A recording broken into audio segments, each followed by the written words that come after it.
At just 16 years old, Kenneth Reed was locked up for murder, facing life without parole. The year was 1985. Fast forward 31 years, he's now 49, preparing for release, expected to be a productive member of society in a world he's never known. It's like somebody hit play on your life after 31 years. And fast forwarded it. Reed says he was your average teenager in 1985, growing up in Humphrey, Arkansas. I had dreams of going to college. I had dreams of maybe even playing some type of sport in college. In September of that year, after what Reed calls a 2-year-long family dispute, that all changed. He says he snapped. Armed with a 20-gauge shotgun, Reed shot and killed his mother and brother, Dollister and Michael Reed. The guy that committed that murder back then is 16 years and 11 months old, was a 16-year-old kid that had anger issues. Reed spent more than 3 decades behind bars, time he says to reflect on what happened and the man he wanted to be. I was wrong, so I wound up paying the majority of my life for the mistake that I made. Did you think that you would ever see the outside of those prison walls? On one hand I did, and on the other hand I didn't. I always had the hope that, in the faith that one day something would break for me and I would get a second chance due to the simple fact that I was so young when I made that mistake. But at times there was serious doubt. Many facing life or death sentences find little motivation to obey the rules behind bars. It won't affect their ability to get out.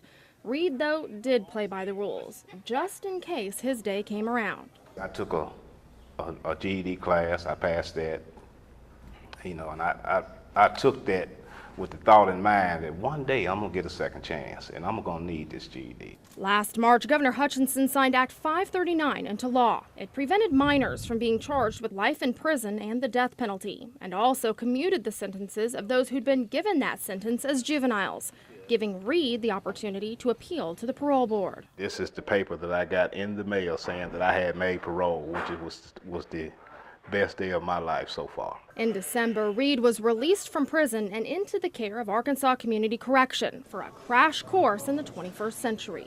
A gate check and a bus ticket and here you go survive is very hard. In reentry, it teaches them a slower transition, the things that they have missed.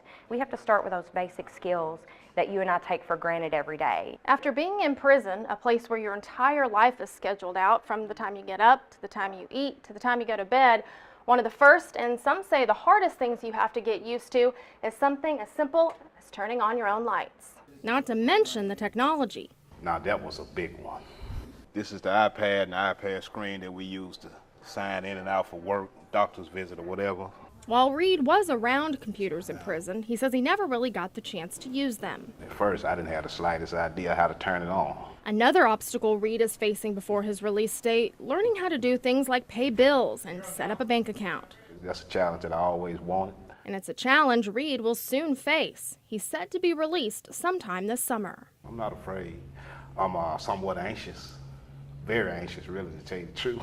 His anxieties lessened only by the fact that he has a job lined up and a strong support system at Arkansas Community Correction to help him down the road. Well, there's hope, there's a way. What I found in Kenneth was a message of hope in the least likely of places.